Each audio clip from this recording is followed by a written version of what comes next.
श्री राधे उत्पत्ति का एकादशी महात्म्य। उत्पन्ना और उत्पत्ति का एकादशी दोनों एक ही हैं।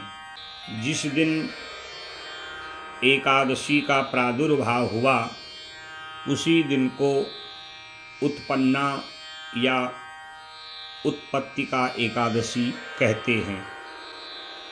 भगवान श्री कृष्ण युधिष्ठिर महाराज जी के आगे विराजमान हैं। भगवान श्री कृष्ण का विधिवत पूजन कर युधिष्ठिर महाराज जी ने एकादशी महात्म्य को सुनाने का आग्रह किया और तब भगवान श्री कृष्ण युधिष्ठिर से कहते हैं, आज मैं तुम्हें एकादशी के प्राकट्य की कथा को सुनाता हूँ, जिसे उत्पन्ना या उत्पत्ति का एकादशी भी कहा जाता है। यह साक्षात भगवान श्री हरिनारायण विष्णु के शरीर से उनकी इच्छा से उत्पन्न रूपी कन्या है। एकादशी के व्रत को करने से ब्रह्म हत्या आदि जैसे बड़े बड़े पाप नष्ट हो जाते हैं। कायिक, पाचिक, मानसिक, सांसार्गिक सभी पापों को नष्ट करने वाला जो सर्वश्रेष्ठ व्रत है उसका नाम है एकादशी व्रत। भगवान श्री कृष्ण कहते हैं, हे राजा युधिष्ठिर, जब सृष्टि का आरंभ हुआ तो ब्रह्मा जी भगवान विष्णु की आज्ञा से अष्टधा प्रकृति रूपी सृष्टि का निर्माण करते हैं और फिर भगवान विष्णु की ही आज्ञा से मानसिक सृष्टि का निर्माण करते हैं। पंचतत्व आदि का निर्माण कर फिर उन्होंने 10 पुरुषों को अत्रि, वशिष्ठ, क्रतु, अंगिरा, पुलह, पुलस्त्य आदि को उत्पन्न किया। ब्रह्मा जी जो मन में संकल्प करते हैं वैसी ही सृष्टि उत्पन्न हो जाती थी। उसमें देवता, असुर आदि सभी हैं। एक समय जब सृष्टि का निर्माण कार्य चल रहा था उसी समय मुर नाम के एक दैत्य ने अपने पराक्रम बल के प्रभाव से इंद्र, वरुण, यम, कुबेर आदि देवताओं को पराजित कर दिया। इंद्रादि देवता पराजित होकर के कैलाश पर्वत में भगवान शंकर के पास गए और उन्होंने भगवान महामृत्युंजय की दिव्य स्तुति करी। मृत्युंजय महाभागो त्राहि मां शरणागतम। हे मृत्युंजय, हे शिव शंकर, हे महादेव, मुर नाम के राक्षस से हमारी रक्षा करिए। उसने हमारा चैन छीन लिया है, स्वर्ग की शांति हरण कर ली है। आज हम सब देवता आपकी शरण में हैं।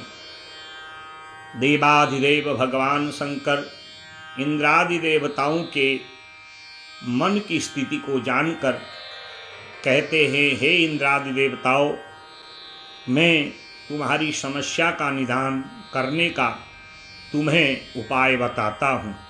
इस दैत्य से छुटकारा दिलाने के लिए आप सभी देवताओं को क्षीरसाई भगवान श्री हरि विष्णु के पास जाना पड़ेगा। तब मुर नाम के दैत्य आतंक से पीड़ित देवता भगवान क्षीरसाई विष्णु के पास गए और विधिवत उनकी स्तुति करी। त्वं ब्रह्म परमं धाम निरीहो निरहंकृतिः निर्गुणश्च निराकारः साकारः सगुणः स्वयं। नमस्तेस्तु देवदेवेश नमस्ते गरुड़ध्वज नमस्ते पुंडरीकाक्ष त्राहि मां शरणागतम। हे देवदेवेश, हे भगवान विष्णु, हे लक्ष्मीकांत, हम आज आपकी शरण में आए हैं। वैसे भगवान विष्णु अंतर्यामी हैं, सो तुम जानहु अंतर्यामी। वो अंतर मन की सब बातों को जानते हैं। फिर भी शरण में आए हुए इंद्रादि देवताओं को शांत करते हुए, उनको सांत्वना देते हुए कहते हैं कि हे इंद्रादि देवताओं, आपके आने का कारण क्या है? मैं आपके लिए क्या कर सकता हूँ? तब इंद्रादि देवताओं ने कहा कि महाराज, एक मुर नाम का राक्षस हमको सता रहा है, यहाँ तक कि उसने स्वर्गादि लोक का अतिक्रमण कर हमें स्वर्ग से राज्यहीन कर दिया है। आप उसका वध करिए और पुनः हमें स्वर्गादि लोक प्रदान कराइए। सब कुछ जानते हुए भी भगवान विष्णु ने इंद्रादि देवताओं से उस दैत्य के प्रभाव के बारे में पूछा कि वह दैत्य कौन है। तब इंद्रादि देवता कहते हैं कि जब ब्रह्मा सृष्टि का निर्माण कर रहे थे तो उन्हीं के शरीर से तालजंग नाम का एक राक्षस उत्पन्न हुआ और उसी का भयंकर मुर नाम का पुत्र, जिसने चंद्रावती नगरी में डेरा डाला हुआ है और अपने बल अहंकार के कारण हम इंद्रादि देवताओं को दुखी किया हुआ है, हमारे सारे लोकों का हरण कर लिया है। इसलिए हे विष्णु, अब आप हम सभी देवताओं की रक्षा करिए।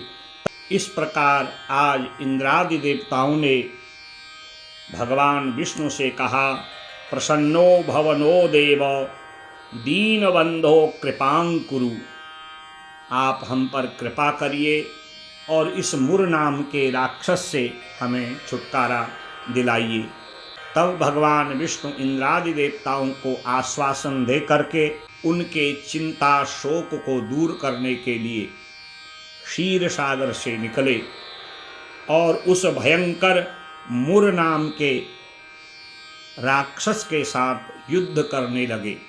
उस मुर नाम के दैत्य ने हजारों लाखों करोड़ों राक्षसों को एकत्रित कर भगवान विष्णु से भयंकर युद्ध किया। भगवान विष्णु ने अपने सारंग धनुष, कौमोदकी गदा, सुदर्शन चक्र से एक एक करके उन सभी राक्षसों को नष्ट कर दिया और युद्ध करते करते भगवान बद्रिकाश्रम बद्रीनाथ पहुँचे और युद्ध से परिश्रांत अर्थात थक करके भगवान विष्णु सिंहावती नाम की एक गुफा में प्रवेश कर गए और उनके शरीर से एक तेज प्रकट हुआ और जिससे एक दिव्य सौभाग्यवती रूपवती समस्त लक्षणों से युक्त एक कन्या उत्पन्न हुई और वह उन राक्षसों का संहार करने के लिए उद्यत हुई। भगवान विष्णु उस सिंहावती गुफा में विश्राम किए और इधर यह मुर नाम का राक्षस भगवान विष्णु का पीछा करते करते उनको मारने के लिए बद्रिकाश्रम तक पहुंचा और मार्ग में जब इस कन्या को देखा, उस कन्या ने अपने भयंकर रूप को प्रकट कर एक एक करके सब राक्षसों का वध किया और अंततः मुर नाम के राक्षस का भी अंत कर दिया। उसी समय भगवान विष्णु को यह आभास हुआ कि मेरा कार्य पूर्ण हो चुका है और तब भगवान विष्णु उस सिंहावती गुफा से प्रकट हुए। भगवान श्री कृष्ण युधिष्ठिर से कहते हैं कि हे युधिष्ठिर, उसी समय भगवान विष्णु को आता देख वह कन्या भगवान को नमन करने लगी। तब भगवान विष्णु ने देवताओं के शत्रु मुर नाम के राक्षस का शव देख करके कहा कि हे देवी, तुम कौन हो और ये सारा राक्षसों का वध किसने किया। तब यह कन्या कहती है कि हे भगवान, मैं आपके ही शरीर से उत्पन्न आपकी एक शक्ति हूँ और आपके ही संकल्पों को पूर्ण करने के लिए मैंने राक्षसों का अंत कर दिया है। आज भगवान विष्णु देवताओं के कार्य को पूर्ण करने के उद्देश्य से उस देवी से कहते हैं कि देवी, मांगो, तुम्हें क्या चाहिए। तब वह कन्या कहती है कि आप मुझे अपना सर्वश्रेष्ठ व्रत प्रदान करें ताकि पृथ्वी लोक में मुझे ग्रहण करने से बड़े बड़े पापी निष्पाप हो जाएं। भगवान विष्णु कहते हैं कि आज आप मेरी शरीर से उत्पन्न हो, इसीलिए मैं तुम्हारा नाम उत्पन्ना एकादशी रखता हूँ और यहीं से एकादशी की उत्पत्ति मानी जाएगी। जो निराहार रह करके विधिवत तुम्हें ग्रहण कर मनसा वाचा कर्मणा मेरा षोडशोपचार पूजन करेंगे और फिर द्वादशी के दिन ब्राह्मणों को अन्न, वस्त्र, जल, दक्षिणा दे करके तुलसी दल सहित एकादशी व्रत का पारायण करेंगे, उनके मैं समस्त संकल्पों को पूर्ण कर दूंगा। जो एकादशी के व्रत को संयमित रूप से करेंगे वो निष्पाप हो जाएंगे। इसलिए देवी, मेरा जो वरदान है वह संसार के प्राणियों का कल्याण करेगा। इस प्रकार आज युधिष्ठिर महाराज भगवान श्री कृष्ण के मुखारविंद से उत्पन्ना उत्पत्तिका एकादशी की महिमा श्रवण कर भाव विभोर हो गए। यह जो उत्पत्तिका उत्पन्ना एकादशी का व्रत है, समस्त संकल्पों को पूर्ण करने वाला, भगवान लक्ष्मी नारायण के चरण में प्रेम बढ़ाने वाला है और जीव को निष्पाप करने वाला है। वेदश्च जड़ताम याति केवासक्ता विपश्चितः। इस कथा को सुनने से ब्राह्मण को ज्ञान, क्षत्रिय को बल, वैश्य को धन और अंत्यज की पाप से निवृत्ति होती है। भावपूर्वक इस कथा को सुनने से एकादशी व्रत की महिमा का संपूर्ण फल भगवान श्री हरि नारायण प्रदान कर देते हैं। लभते नात्र संशयः, इसमें किसी प्रकार का कोई संशय नहीं है। हरिभक्तिम हरेर्दास्यम गोलोके च निरामयः पार्षद प्रवरत्वं च लभते नात्र संशयः। भगवान की अविरल भक्ति, गोलोक का वास और भगवान की चरण सेवा का पुण्य से प्राप्त होता है। हरि ओम तत्सत, हरि ओम तत्सत, हरि ओम तत्सत। श्री नारायणार्पणमस्तु।